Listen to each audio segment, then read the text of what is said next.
네, 안녕하세요. 반갑습니다. 서기수의 머니클리닉. 자, 오늘은 머니클리닉의 소테마 중에서 법률 처방전에 대해서 한번 우리 또 알아보도록 하겠습니다. 오늘 첫 시간인데요. 자, 정말 바쁘신 우리 법무법인 해안의 우리 신동호 대표 변호사님 모시고 오늘 법률에 대해서 낱낱이 알아보도록 하겠습니다. 자, 반갑습니다, 변호사님. 네, 반갑습니다. 예, 안녕하십니까? 법무법인 해안의 대표 변호사 신동호라고 합니다. 네.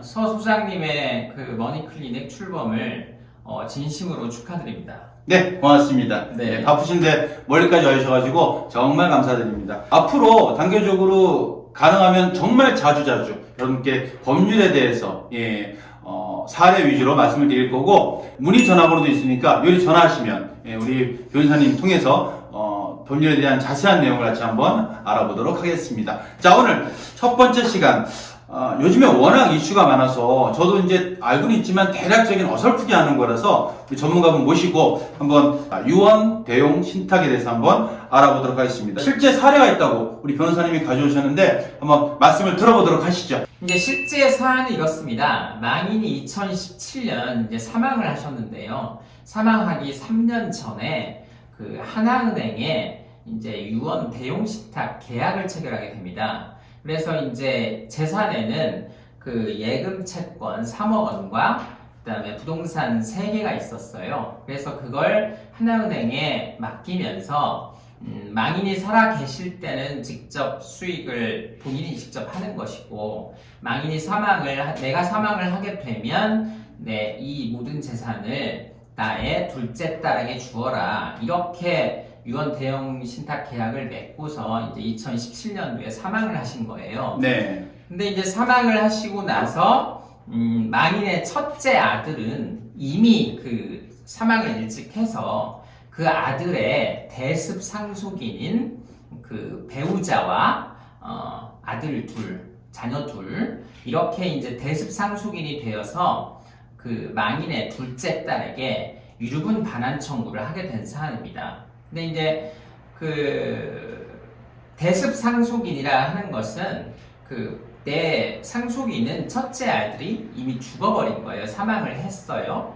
그럴 경우에 그 배우자, 그러니까 며느리와 손자녀들이 대습 상속인이 된 사안이었거든요. 근데 이제 여기에서 2020년 성남지원의 판결이 있었고, 그 다음에 2020년 또 같은 해 10월 달에 수원고등법원에서 판결이 있었습니다. 네, 그렇군요. 일단 네. 망인이 돌아가셨는데 그 대습 상속인이 둘째 딸을 상대로 유류분 청구 소송을 했는데 이런 비스무리한 어떤 사례가 굉장히 많은 것 같고 저한테도 많이 질문이 많이 들어오시는데 예. 이게 지금 그럼 판결이 지금 났나요? 어떻게 그렇죠. 됐나요? 2020년도 1월 달에 성남지원 판결이 있었고, 네. 2020년 10월 달에 수원고등법원 판결이 있었습니다. 네. 근데 이제 판결의 내용은 성남지원 판결의 경우에 그 유언 대용 신탁에 따라서 소유권이 그 사망 1년 이전에 그 하나은행 금융기관으로 소유권이 이전이 되어버려서 이 부분은 그 유류분 산정 대상 재산에서 빠져야 된다 라고 판결을 내림으로써 사실상 유류분 제도를 형해화시키는 그런 내용의 판결이 있었고요. 네. 예. 그러니까 정리하자면 기본적으로 유류분 또 뭐 설명을 해주시겠지만 네.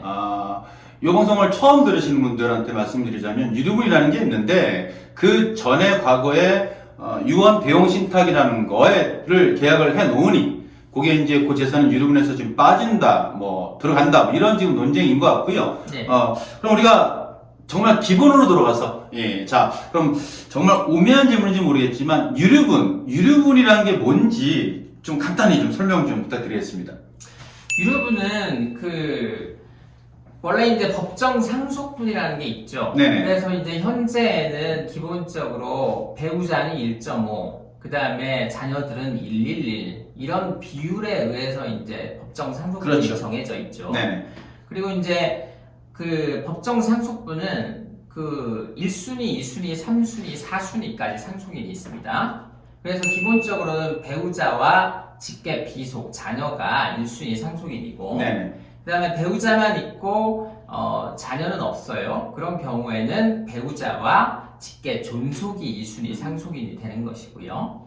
그 다음에 배우자 뭐 자식도 없고 그 다음에 뭐 직계 존속도 없고 그런 경우에는 형제 자매가 상속인이 되는 것이고 그 다음에 마지막으로 그마저도 다 없다. 그리고 사촌 이내 관계 혈족 그러니까 주로 이제 삼촌 관계나 또 사촌 형제 관계 뭐 삼촌이 있으면 다 삼촌이 네. 상속인이 되는 것이고 그 다음에 삼촌도 없을 경우에는 이제 사촌끼리가 상속인이 되는 것이죠. 이렇게 법정 상속분이 정해져 있는 건데 망인이 이제 예를 들어서 상속 뭐 유언장이나 이런 걸로 인해서 한쪽으로 다 몰아줄 수가 있잖아요. 네. 몰아줄 경우에 그만큼 법정 상속분을 못 가져갔어요. 못 가져갈 때 일부분이라도 챙겨줘야겠다라고 하는 게 그렇죠. 일부분인 것이죠. 그렇죠. 그래서 이제 우리나라 민법에서는 배우자와 직계 비속우 경우에는 법정 상속분의 2분의 1 그리고 형제 자매 직계 존속우 경우에는 그 법정 상속분의 3분의 1까지 이루분을 청구할 수 있도록 하고 있습니다. 네. 그러니까 아무리 못돼 먹은 자식이라도 네. 아직 우리나라는 그래도 유교 사회니까 네. 피는 못 속인다 해가지고 어쩌겠어 내 자식인 걸 그래가지고 그 자식놈이 청구를 하면 그래도 아무리 한 놈한테만 주겠다 하더라도 유류분 소송을 하면 일부 아까 뭐 절반 정도 줘야 된다라는 뭐 그런 말씀인 것 같고 오늘 영상의 키포인트는 그건 것 같습니다. 그러니까 유류분이라는 거 하고 그 다음에 유언 대용 신탁이라는 거 하고 이 두 개에 대한 어떤 관계 이게 오늘 키포인트인 것 같고요. 자 그러면 유언 대용 신탁 자 이거는 뭔지 이것도 한번 간단히 좀 설명 부탁드리겠습니다. 그러니까 유언 대용 신탁은 이제 위탁자가 수탁자 여기서 수탁자라고 하는 거는 이제 은행 그 다음에 증권회사 그 다음에 보험사 이런 곳에 이제 자기 자산을 맡기는 거예요. 맡기면서 내가 살아 있을 때는 그 수익을 나한테 주고 네. 내가 이제 사망을 하게 되면 뭐 상속인이 일부가 됐든 제3자가 됐든 이쪽에 재산을 주어라라든가 뭐 이런 식으로 계약을 하는 것이죠. 네. 그래서 이제 그 내용은 사실은 이제 그 내용은 유언 같은 경우에는 내 명의로 그대로 갖고 있다가 내가 사망을 하면 유언에 따라서 이제 재산이 변동이 되는 것이고요. 근데 이제 유언 대용 신탁은 일단 그 수탁자, 은행, 보험사, 증권회사의 내 재산이 변경이 되는 거고 네. 그 변경 후에 이제 내가 사망을 하게 되면 그 수익자로 지정이 되어 있는 사람한테 이전이 되는 거거든요. 네. 그러니까 실질 내용은 누구한테 결과적으로 간다는 내용은 유언과 똑같은 것인데 이제 유언 대용 신탁 같은 경우에는 일단 수탁자한테 소유권이 변경이 됐다가 가는 것이죠. 그런 차이가 있는 것입니다. 그렇군요. 그러면은 유언 대용 신탁을 일단 무조건 계약을 하면 이게 네. 뭐 이제 만능 통치형처럼 무조건 유류분에서 뭐 제외되는 뭐 그런 건가요 이게? 그러니까 이제 그 유언 대용 신탁은 그 유증, 그러니까 유언에 의한 증여는 아까 말씀드린 대로 망인 명의로 있다가 유언에 의해서 제3자한테 이전이 되는 거잖아요. 네.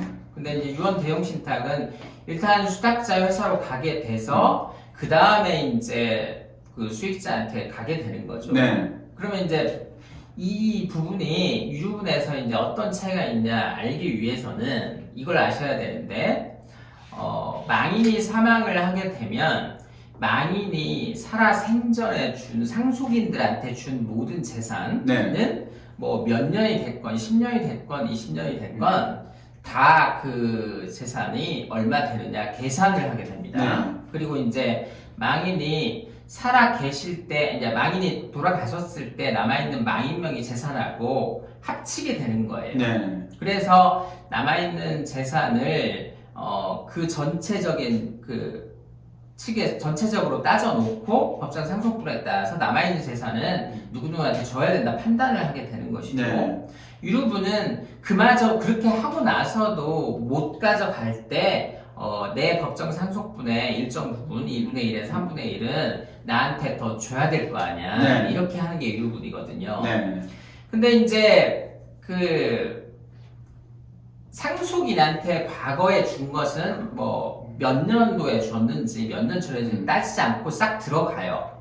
근데 제3자에게 준 증여 있잖아요. 네. 살아생전에. 네. 그런 경우에는 사망 개시 1년 전까지 준 것은 그 유분 산정을 할 때 다 계산에 들어가는 거예요.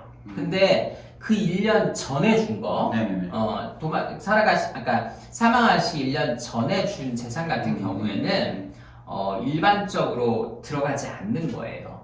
그러니까 왜 안 들어가냐면 그런 경우에는 제3자한테 준 것은 그로 인해서 유류분이 침해됨을 알았을 경우에만 산정이 되는 것이고 그렇지 네. 않은 경우에는 들어가지 않는 거예요. 네네네.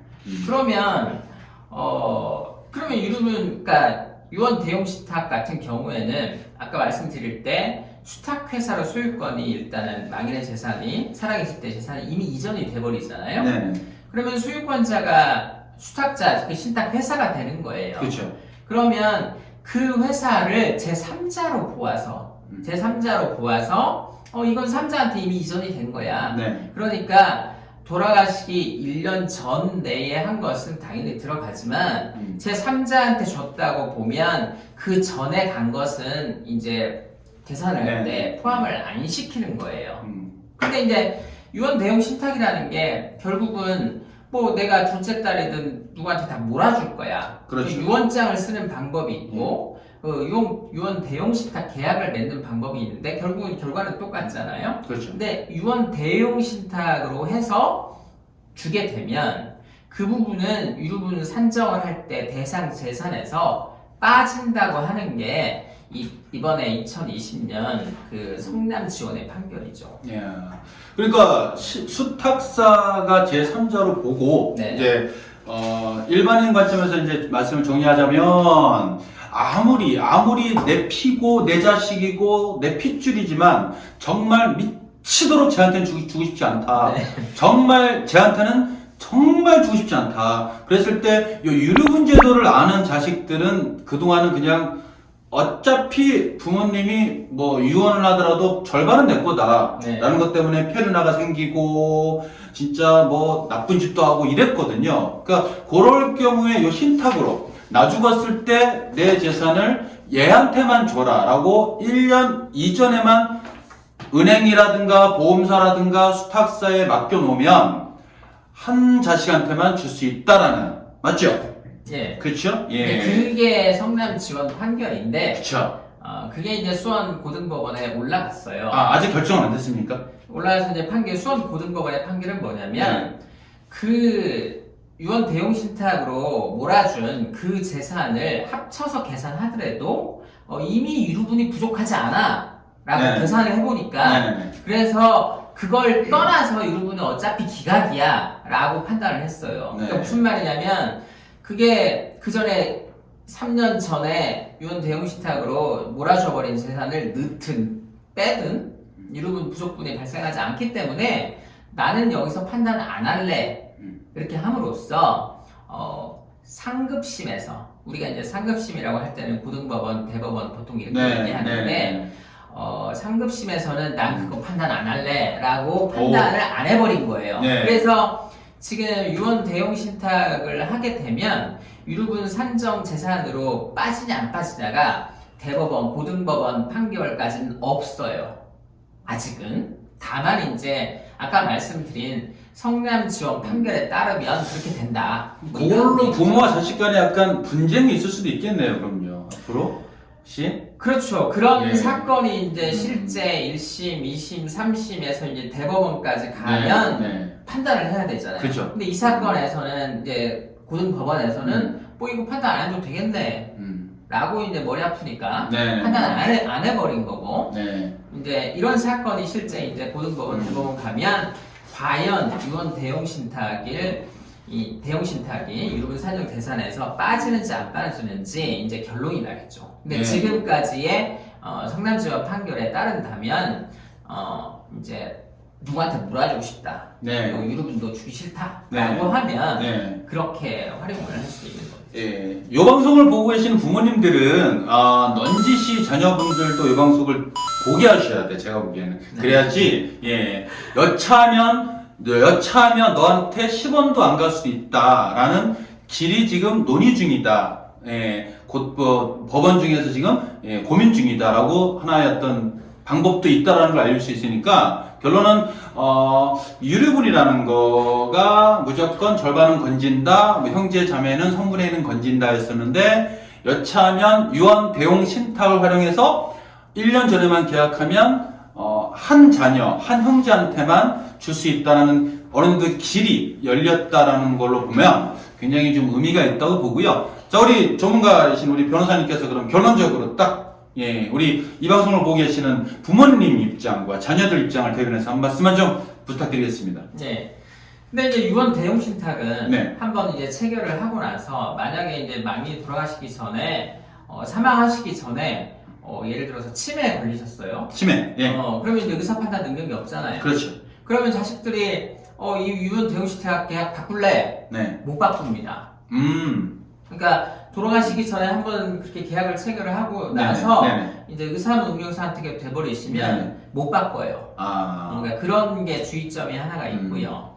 다만 이제 그러니까 유언 대용 신탁 같은 경우에는 그 신탁의 내용에 따라서 네. 뭐 누구한테 다 몰아준다 이런 것도 되고 또 이제 이 재산을 어떻게 활용해서 이렇게 좀 이렇게 텀을 둬서 어느 네. 정도씩 준다 뭐 이런 식의 내용도 있을 수 있거든요. 그렇죠. 그래서 유언장으로 쓸 수 있는 내용보다는 좀 여러 가지로 그 계약을 활용 가치가. 활용 가치가 있을 수 있는 건데 이제 뭐 그 수탁자가 로펌이나 병원은 될 수 없고요. 네. 현행으로는 은행보험증권사가 되는데 이제 보통 상품 같은 경우에 한 그 신탁을 맡기는 재산이 한 10억 정도 규모 이상이 될 때 보통은 상품이 있는 것 같아요.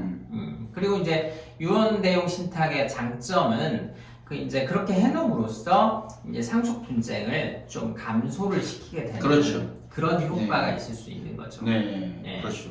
알겠습니다. 요즘에 광고에도 보니까 어머니가 이 현관 도어락을 까먹어가지고 치매다 하면서 이렇게 치매 뭐 신탁 같은 것도 있고 은행이라든가 보험회사에 신탁이 되게 많은 걸로 알고 있습니다. 이 방송을 통해서 우리 변호사님하고 앞으로 단계적으로 계속 새로운 소식 같은 거 알려드릴 테니까 한번 여러분들 그 많은 관심 부탁드리고 그 좋아요, 구독 버튼 되게 지금 어색한데 좋아요, 구독 버튼 꼭 눌러주시고 우리 변호사님 목소리가 아주 목소리가 탐나는 목소리예요. 지금 제가 보니까 아주 목소리가 날카로우시고 목소리가 근데 우리 소장님 목소리가 더 크신데요. 굉장히 우리 술을 한 잔 또 먹으면 우리 이분이 또 목소리가 또 아주 휴머니스트이기 때문에 여러분들 굉장히 우리 바쁘신 변호사님 모시고 오늘 유언 대용 신탁과 그다음에 유류분에 대해서 한번 알아봤습니다. 앞으로의 법원에서의 진행 상황은 또 요 방송을 통해서 제가 또 알려드리도록 하겠습니다. 변호사님 바쁘신데 고맙습니다. 자, 오늘 방송 마치겠습니다. 자, 감사합니다. 반갑습니다.